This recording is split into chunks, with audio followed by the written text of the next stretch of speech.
comme notre parti, de faire le lobbying, de le voir pour dire qu'il y a une partie qui manque dans sa comptabilité macabre.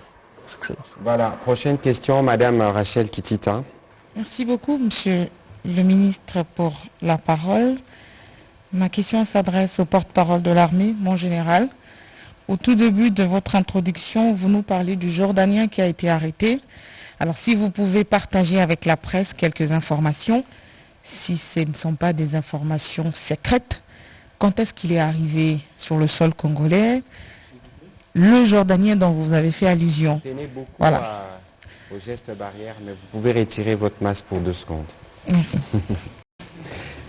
J'espère que vous êtes vacciné. Non, pas encore.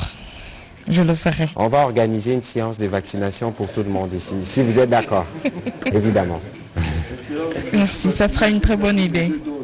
Moi et mon cabinet, nous sommes tous vaccinés.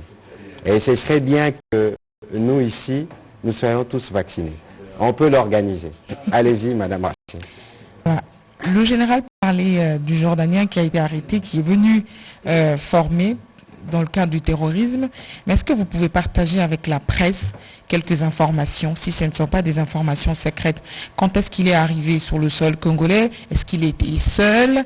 Alors, tout à l'heure, la première question de Pamela Mounazo, c'était justement la sécurité au niveau des frontières. Est-ce que vous avez renforcé la sécurité au niveau des frontières pour que même les civils n'y accèdent pas facilement, comme on dit que dans certains endroits, les frontières de la RDC sont comme des passoires. Alors, parlons de l'état de siège. Je parle en connaissance de cause et avec des preuves parce qu'il y a une semaine, j'ai eu le privilège avec quelques amis de la presse de faire le Nord Kivu. Nous sommes arrivés jusqu'à Kibumba, à Butwanga, voilà, à Rumangabo.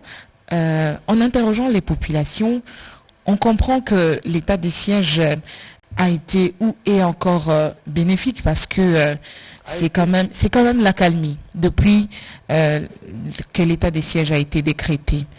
Moi-même, j'ai vécu puisque j'avais la peur au ventre, mais voilà, je témoigne. Je témoigne puisque c'était une mission dans le parc de Virunga et on a profité pour faire quelques reportages d'à côté. Je peux témoigner, même si je n'ai pas mandat de l'armée de pouvoir faire, mais je le fais quand même. Alors la question, c'est de savoir, est-ce qu'il y a une possibilité que l'Ituri et le Nord Kivu restent en état de siège pendant un très long moment? Puisqu'on sait aujourd'hui que lever l'état de siège, peut-être après, il peut y avoir encore des rebondissements macabres. Est-ce qu'il y a une possibilité que finalement on en finisse 1 année ou 2 années durant que ces 2 provinces soient sur état de siège pour en finir avec ces phénomènes des groupes armés qui pullulent l'Est de la RDC? Merci. Mon général. Madame, je commencerai par la dernière question. Et la réponse a déjà été donnée par le chef de l'État. Je crois que vous avez suivi le chef de l'État à la 76e session des Nations Unies à New York. Il avait bien dit l'état des sièges subsistera tant que les circonstances qui l'ont engendré n'auront pas disparu. Pour nous les militaires, la planification des opérations se fait pour tous les 3 mois. On planifie, on va chez le gouvernement, on dit voici notre plan, mettez-nous à l'abri des besoins logistiques et nous partons. Et ainsi de suite. Ça signifie que l'annonce faite par le chef est un plan d'action stratégique qu'il a mis à notre disposition, nous obligeant à nous adapter pour mener des opérations dans les derniers retranchements du dernier terroriste, auteur de la violence et des atrocités contre notre population. Je vous ai dit ici que je ne voudrais pas singulariser le cas, mais je vous ai dit que j'ai passé près de 28 ans dans la forêt. Il y en a ici qui connaissent. Quand on me voit, c'est rare, et quand on ne me voit pas, on m'entend parler. Je crois que vous m'entendez aussi parler, et souvent c'est toujours de la forêt. Madame, ça fait très mal de voir ma mère à Karunichinya avec un sac sur le dos, en train de fuir parce qu'il y a un voyou mal éduqué quelque part, des nationalités étrangères qui est venu voulant voler tel ou le café. Vous savez que là-bas, c'est l'économie de guerre qui est la cause de ce que nous vivons. Et voulant voler soit le café d'autrui, voulant prendre le cacao d'autrui, voulant couper le bois vert, parce que un mètre cube de bois vert, pour ceux qui le savent, c'est 108 000 dollars, je crois, une tonne métrique. C'est cela. Alors ma pauvre maman là, peut-être pas biologique, mais c'est ma mère. Elle a droit d'être protégée comme tout le monde, comme vous ici et moi. Pourquoi elle doit souffrir comme ça? Parce que ces gens viennent. Oui, la frontière est protégée. Oui, le chef de l'État a répondu à votre question en disant, tant que ces circonstances subsisteront, l'état des sièges continuera au nord Kivu à Ituri. Ça signifie pour nous les militaires que nous allons tous y laisser, y compris notre peau, parce que c'est notre devoir. Il faudrait que ses papas, ses mamans, ses enfants soient en paix. Ensuite, les ressources pourront être consacrées au développement du pays. Merci pour la reconnaissance du travail que nous abattons. Heureusement, le faiseur d'opinion, c'est vous qui êtes dans la salle. Quand vous parlez comme ça, ça nous donne du baume au cœur, que vous nous accompagnez réellement. Alors, il y a aussi la question que vous avez posée au sujet de l'arrivée des Jordaniens, s'il était seul, et si nous avons renforcé des mesures aux frontières. Cet homme était seul. Il n'est pas venu par la frontière ordinaire, il est venu du Kenya par avion. Il a atterri à Goma avec son passeport comme tout touriste. Et il a évolué, il est parti jusque là où on l'a arrêté. Sûrement qu'il devait être conduit par quelqu'un. Madame, j'ai fait mon mémoire du CHES, le Collège de hautes études et stratégies de défense, sur une question d'actualité. Les terrorismes transfrontaliers. La RDC est-elle concernée? Vous pouvez lire mon mémoire, il existe. Même en réseau, il est là. La plupart des gens, quand nous sommes allés à Madine en 2014, en 2016, Richard Chako doit témoigner, nous avons trouvé un quartier dans lequel il n'y avait aucun noir. Aucun. Il n'y avait que des gens avec des barbes comme ça, comme Ben Laden, la peau basanée, en tout cas pas noire, comme nous. Mais aucun négro ne mettait ses pieds là-dedans. Et ces gens ne parlaient ni Swahili, ni Lingala, ni les langues locales. Ils parlaient Allahu Akbar, et ils parlaient d'autres langues. Peut-être pas l'anglais. Et donc, le travail qui a été fait là-bas, c'est la sécurisation. Et nous avons neutralisé. Mais cet homme, quand il est venu touriste, le pays accueille tout le monde. Il est passé. Heureusement, parce que cette surveillance existe. Heureusement, parce que les services sont compétents. On a dit, mais cet homme est venant de là-bas. Il s'appelle Haïm, quelque chose comme ça, là. Oui. Haïtan Haftar, alias Abou Omar. Mais quand on suit de près, on évolue, on va découvrir que monsieur n'est pas venu en tourisme, il est venu pour une mission, enseigner comment manipuler les drones, mais également comment fabriquer des bombes artisanales. Je crois que j'ai répondu. De toute façon, en général, c'est un dossier qui est en instruction. Je crois qu'il est à Kinshasa. Oui, il a été à Kinshasa au niveau de renseignement militaire. Voilà. Où il y a des investigations qui sont en cours et les moments venus, vous serez briefés. Il nous reste 15 minutes. Je voudrais donner la parole alors une minute à chacun. Comme ça, on a l'occasion d'avoir une série et de répondre de manière brève. On va donner, Paul, ce sera à la prochaine. On va donner la parole à notre ami Biwan, à Perrault, Rita, Izubal. Non. Finalement, il y en a 5. Bon, on va donner à Pichou, à Izuba, à Rita, à Perrault et à notre ami Biwan. 5 questions, s'il vous plaît, et on termine. Je souhaite que vous puissiez les poser en même temps. Comme ça, on enregistre et on est sûr de tenir le temps, s'il vous plaît. Ok. Excellence, merci pour la parole. Vous pouvez juste nous rappeler votre nom, s'il vous plaît. Félix Matoudi. Oui. Je commence d'abord par les porte-parole de la police. Je voudrais avoir sa réaction par rapport aux actes des bavures qui ont été constatés ces derniers temps le long du boulevard du 30 juin, où on voit comment les policiers sont en train de malmener certains citoyens congolais, à l'exemple du président du syndicat de l'ONATRA. Ce sont des actes qui choquent les esprits. Est-ce que c'est vraiment dans la vision du chef de l'État d'avoir une police professionnelle avec de telles méthodes d'application? Alors, monsieur le ministre, je voudrais aussi poser une question à vous par rapport à la présidence de l'Union africaine. Est-ce qu'il y a possibilité pour que le chef de l'État puisse quand même solliciter l'appui des autres pays africains pour l'accompagnement de l'état des sièges? Parce que c'est vrai, l'armée est en train de faire un bon travail, mais on sent qu'il y a encore des choses qui ne sont pas encore... qui restent à faire. Est-ce que les autres pays ne peuvent pas, le cas par exemple de la SADC, qui a toujours accompagné la RDC, peut aussi apporter de l'aide pour terminer ou finir directement avec les groupes armés dans l'est du pays? Merci. Prochaine question. Merci Monsieur le ministre pour la parole. J'adresse mes questions au porte-parole de l'armée.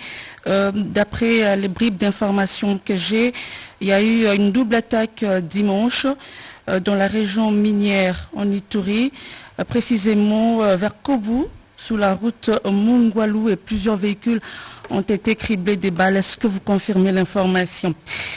Et puis, pourquoi les Codeco ou les FPIC en cravate, je veux dire, les tireurs de ficelles, ne sont toujours pas arrêtés? Pourtant, on sait que les services de renseignement ont une liste de toutes ces personnes-là qui tirent les ficelles. Merci. Merci. Merci beaucoup. Je posais ma question au général porte-parole de l'armée. Comment s'organise l'opération pendant cet état de siège? Parce que l'opinion ne comprend pas que certains villages, comme vous avez eu à les placer ici sur le tableau, souvent déjà récupérés, mais on attend encore des massacres sur le même village déjà récupéré par notre armée. Est-ce que, aussitôt récupéré, vous passez ou vous restez sur place pour sécuriser de façon stable le terrain déjà récupéré? Merci. Merci. Hérault. Merci beaucoup, Excellence, Monsieur le ministre, pour la parole. Je voudrais vous poser une question sur les assurances que vous avez données sur les conditions dans lesquelles on est en train de prolonger l'état des sièges. Vous savez qu'il y a des députés, notamment le collectif des députés de l'Ituri, qui estiment que d'une certaine manière, au nom de certaines visées politiques, on fait prolonger l'état des sièges au niveau de l'Assemblée nationale sans pour autant faire l'état des lieux de la situation. Pas plus tard qu'avant-hier, j'étais sur mon plateau avec l'étonutrient député Molière, qui est venu se plaindre en disant que l'état des sièges est prolongé à l'Assemblée nationale sans pour autant faire la comptabilité ou plutôt la lecture de la situation. Vous répondez comment à ces députés? Parce que quand je vous entends parler, j'ai comme l'impression que par rapport à ça, nous sommes totalement aux antipodes. Et puis par rapport à cet état des sièges, Excellence Monsieur le ministre, je voudrais que vous rassurez un peu la population. Parce qu'il n'y a pas longtemps, on a vu certains responsables des corps des métiers se plaindre, notamment le collectif des douaniers à Goma ou un peu ailleurs, disant que les gouverneurs militaires qui ont été nommés commencent à oublier le rôle pour lequel ils ont été nommés, en se livrant notamment dans certaines pratiques. Les marchandises avant d'être des douaniers doivent aller dans des camps militaires, des gouverneurs ont nommé certains militaires. J'ai une déclaration sur cette question-là des responsables. Est-ce que des instructions fermes, ou plutôt des solutions ou des réponses ont été données pour que les militaires, les gouverneurs militaires qui sont là-bas, se rendent compte qu'ils sont là pour mener la guerre et non pas pour faire les affaires comme on commence déjà à les accuser? Merci. C'est extrêmement grave. Pichu Mulumba. Merci, Excellence. Ma question s'adresse au porte-parole militaire. Nous avons bien noté qu'il s'agit d'une guerre asymétrique avec des fois l'ennemi fondu dans la population. C'est là même que la sensibilisation de la population, mieux sa collaboration à tout son sens. Est-ce qu'à ce stade, c'est une sensibilisation réussie? Est-ce que la population dénonce finalement auprès des services les mouvements suspects ou les suspects directement?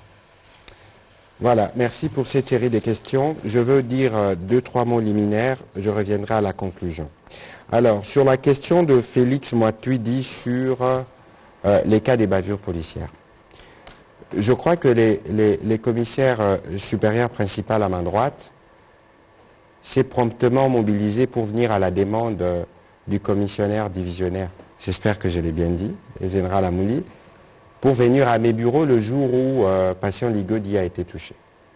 Vous savez que lorsque la police intervient, malheureusement, dans tous les pays du monde, on appelle la police force de l'ordre. C'est la force. Et très souvent, quand on utilise la force, on n'est pas toujours loin du dérapage. Ceci ne justifie pas cela. Mais c'est juste pour vous dire que ça ne peut pas être la stratégie pour les hommes qui sont formés au maintien de l'ordre, d'aller prendre des gens de force, les remettre dans les véhicules et les amener. Non. C'est des pratiques que nous avons dénoncées. D'ailleurs, le policier qui a été identifié comme l'auteur des violences qu'avait suivi Patient Ligodi est encore dans les jeux de la police. Ça veut dire qu'ici, il faut éviter de faire une généralisation. Une généralisation qui tend à salir la police, à dire regardez la police américaine, quand elle intervient, il y a des morts, vous voyez. Ceci ne justifie pas cela, je répète, mais il faut, et ça on le rappelle tout le temps, à nos hommes en armes et en uniforme, faire attention lorsque vous intervenez sur terrain. Au sujet de l'appui des autres pays, il y a le mécanisme de FIB, je me ferai compléter par le général, la brigade d'intervention qui s'est mise en place, où le Kenya s'est engagé à mettre de troupes qui viendront dans le cadre de troupes de la MONUSCO pour appuyer l'état de siège. Je sais que la collaboration a sensiblement été améliorée entre nos forces armées et la MONUSCO dans cette quête-là. Donc le général qui a un peu plus d'éléments à ces sujets pourra me compléter à ces propos. Alors, la question de Perrault-Louara sur les conditions des prérogations de l'état de siège. Je ne voudrais pas aller dans les débats parlementaires, mais moi je sais que nous, au niveau du gouvernement, tous les 15 jours, c'était le cas vendredi, nous en discutons d'abord en Conseil de ministres, ensuite nous allons en petit comité. Alors, lorsque les gens demandent état de lieu de la comptabilité de la situation, laquelle? Parce qu'il y a eu même la gouverneure de la Banque centrale qui a été entendue par la commission parlementaire chargée de l'évaluation de l'état de siège pour dire le moindre dollar qui a été sorti pour cette opération. Avec l'IGF ici, il y a quelques jours, il nous disait le contrôle parlementaire, c'est le dernier niveau de contrôle. Et donc, l'état de siège, c'est l'exercice qui vous montre que nous sommes effectivement engagés dans un processus démocratique. Au-delà des mots d'ordre dont on parle, au-delà de tout ce qu'on dit, je ne voudrais pas aller dans cette polémique, mais vous voyez que nous, gouvernement, tous les 15 jours, nous peinons à l'obtenir. Parce qu'il y a des opinions qui sont hostiles et pour des bonnes raisons. Pour des bonnes raisons parce que l'Est de la République démocratique du Congo, on n'a pas besoin de le répéter, constitue le fonds de commerce de plusieurs. D'une manière ou d'une autre, la situation de guerre profitait à certains qu'aujourd'hui, le fait de l'état de siège perturbe leurs intérêts. Et donc c'est tout à fait normal qu'il y ait des lobbies qui se dressent. Richard Chako disait tout à l'heure, on veut circonscrire soit dans telle zone, soit dans telle zone. Mais il y a des zones opérationnelles qui sont bien délimitées. Il n'y a pas des opérations à Goma. Mais on sait que Goma, c'est le chef-lieu de la province du Nord Kivu et que quelqu'un peut s'évader de là pour aller là-bas. Et donc il faut avoir un cordon de sécurité plus grand. Mais lorsqu'on doit mener des opérations, c'est sur des zones circonscrites. C'est pour ça que les gens d'ailleurs, quand on parle des opérations, parce qu'ils ne les visualisent pas, ils pensent que nous racontons des choses qui ne sont pas. Et on va aller progressivement, j'espère que nous irons sur terrain pour que vous puissiez voir de votre propres yeux. Alors l'idée ici, c'est tout simple. Lorsque nous sommes partis sur place avec le Premier ministre, mais nous avons discuté avec les élus provinciaux, que ce soit dans le Nord Kivu ou dans l'Ituri. Mais tous, la première chose qu'ils veulent, c'est la paix et la sécurité. C'est la paix et la sécurité. Et les conditions qui peuvent permettre le retour à l'état normal ne sont pas encore réunies, parce que tous les jours, vous voyez qu'il y a des incidents qui sont rapportés, qui sont relayés. Et donc nous, pour ce qui nous concerne comme gouvernement, nous remplissons les conditions de ces prolongations. Parce qu'on nous a récalé pour le projet d'habilitation. Si nous ne remplissions pas les conditions, on n'y retournerait pas. On fait les conseils de ministres vendredi, et lorsqu'il s'agit de l'état de siège, vendredi soir, il y a une réunion qui se tient autour du premier avec le ministre de la Défense. On réunit tous les éléments, de sorte que lorsqu'on va à l'Assemblée, on est sûr qu'on apporte les éléments qui permettent d'assurer la prolongation. Alors, votre deuxième question, elle est grave. Parce que j'ai l'impression que les gens n'ont pas vraiment compris l'esprit de l'état de siège. Je ne sais pas si les gens ont lu les ordonnances, parce qu'il y a des ordonnances qui fixent les conditions. Les gouverneurs militaires n'ont pas seulement pour rôle, et d'ailleurs le général va préciser, de conduire les opérations militaires. Ils ont aussi des tâches administratives. Et peut-être que vous ne les savez pas, les gouverneurs militaires, par exemple, du Nord Kivu, c'est lui qui s'occupe des questions financières et de toutes ces questions économiques. C'est celui qui était ministre provincial de Finances du gouvernement précédent, vous pouvez le vérifier. Et donc ça veut dire que les gouverneurs sont venus avec une thérapie des chocs, ils ont droit à des collaborateurs, mais c'est aussi la prise en main pour faciliter les fonctionnements. Il existe des divisions provinciales. Et donc aujourd'hui, et le président de la République est très clair là-dessus, vous avez suivi l'IGF ici, c'est la cour martiale. Déjà que les militaires ont suffisamment de pression parce que nous voulons les résultats, vous voyez qu'il y a cette forme de contrainte de temps, est-ce qu'ils peuvent commencer à se compromettre? Ceci ne veut pas dire qu'il n'y a pas de dérapage par rapport à la nature du pays et aux différents comportements que nous décrions. Il peut y en avoir, mais je ne suis pas sûr que ces dérapages sont dans les chefs des officiers qui sont censés travailler à ramener la paix dans cette partie du pays. Mon général. Merci, Excellence. J'ai vu M. Massoudi qui a demandé, merci d'abord parce qu'il dit l'armée fait un bon travail, mais est-ce qu'on ne peut pas avoir des appuis d'autres pays, d'autres organisations? Oui, nous sommes déjà suffisamment avancés dans l'appui que nous bénéficions de pays, de ce qu'on appelle la brigade de la SADC au sein de la MONUSCO. Elle travaille avec nous. Elle est composée de 3 pays, vous le savez. Un quatrième vient s'ajouter. Il y a l'Afrique du Sud, le Botswana, la Tanzanie, non, le Kenya, pardon. Et donc nous sommes en train de travailler. Et votre armée est en train de monter en puissance, vous le savez. Une vingtaine d'années après, nous avons formé suffisamment d'unités. Nous sommes en train de former d'autres, aussi bien localement qu'à l'extérieur. Et ces unités font un travail exceptionnel. Nous travaillons d'arrache-pied, nous travaillons comme il se doit. Dans le cas de la SADC, cette brigade est en train de nous appuyer dans le cadre des opérations que nous menons pour éradiquer la menace d'où qu'elle vienne, évidemment. Ceux qui sont la cause de cette menace aussi, en tout cas ceux qui génèrent cette menace. Des deux, son Excellence vient de vous en parler tout à l'heure. Nous sommes ici en train de travailler avec la MONUSCO depuis des années. C'est un partenaire précieux qui fait un travail appréciable. Depuis un certain temps, nous sommes en planification conjointe avec la MONUSCO pour pouvoir améliorer notre prestation ensemble, de manière à aller sur l'objectif et aller immédiatement faire ce que nous avons appris à faire au-delà des études civiles. Nous avons des choses que nous avons apprises en tant que militaires. La plupart des gens qui m'ont connu à l'ISTI, aujourd'hui, comme celui qui est en face de moi, et quand il me voit aujourd'hui, il ne voit pas l'Istien d'hier, il trouve un combattant tout fait. J'ai appris au-delà de ce que j'avais appris à l'ISTI, le journalisme, j'ai ajouté une dimension autre, celle de mener la guerre et de la conduire dans la discipline pour aboutir à la victoire, quoi qu'il en coûte. C'est cela le travail. Et donc nous faisons ce travail-là, nous ne sommes pas fermés. Le chef de l'État, commandant suprême, n'a-t-il pas, au niveau de l'Union africaine et dans ses différentes rencontres avec d'autres pays de la SADC, mentionné l'idée de mettre sur pied une structure dédiée à la lutte contre les terrorismes. Je voudrais ici vous faire réfléchir un peu.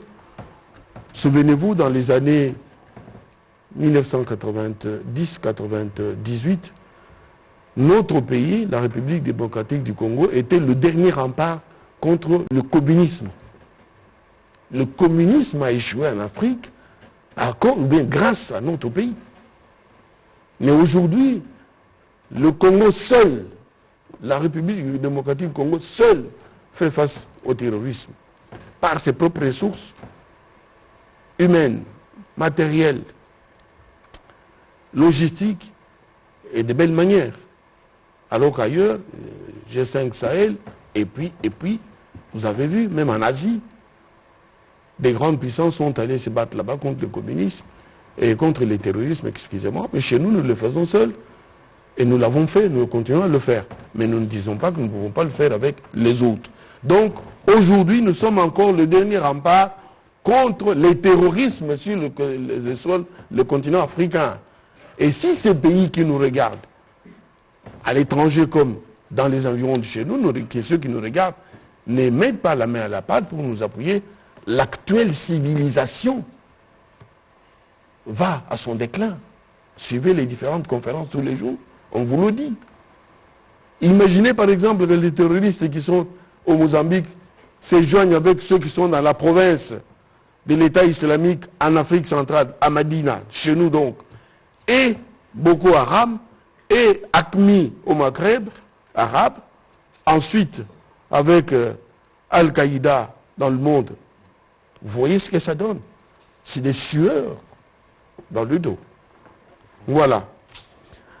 La 6e question qui a été posée par madame demande des troubles ou l'attaque qu'il y a eu à Kobu. Il y a des Codeco, il y a tout ça là, la liste. Je comprends les soucis. Mais c'est le même souci qui nous habite. La population a le devoir citoyen de nous soutenir. Je l'ai toujours dit, aucune armée, je ne citerai pas des pays, vous voyez comment ils échouent aussi, aucune armée ne peut réussir si elle n'a pas le soutien de sa population. Aucun pays. On va conclure, mon général. Allez dans la conclusion. Merci, Excellence. En ce qui concerne la question qui a été posée sur comment organiser et comment on organise l'opération, parce que on conquiert, on s'en va ou on abandonne. Non, non, non, non. L'armée, le commissaire divisionnaire vous a dit ici, l'armée a un objectif militaire. Par exemple, nous devons conquérir la commune de Nsele. Quand nous y allons, nous ne sommes pas seuls. La police est avec nous. Quand nous faisons la conquête, nous passons au-delà de l'objectif parce qu'on ne protège pas l'objectif militaire. Dans l'objectif, nous allons au-delà. Les services compétents viennent, l'administration, la police, la justice, ainsi de suite. Nous, on est partis. Et ces services-là ont mission de rétablir l'ordre, de restaurer l'autorité de l'État, de poser des actes équivalents dans le centre des services sociaux de l'État, au service de la population. Je crois que la question posée par Perrault, Excellence, vous y avez répondu, au sujet du comportement des grands chefs militaires. Non, non, je pense, Perrault, je peux vous donner un élément. La plupart des gens qui crient là-bas, très fort là-bas, ils ont la capacité de nuisance au plan économique. Je ne parle pas de ceux que vous avez reçus. Je parle de la majorité des gens qui crient là-bas, les commerçants. Ces gens-là, ils sont habitués à faire le commerce transfrontalier sans honorer la douane congolaise, sans élargir l'assiette fiscale de l'État.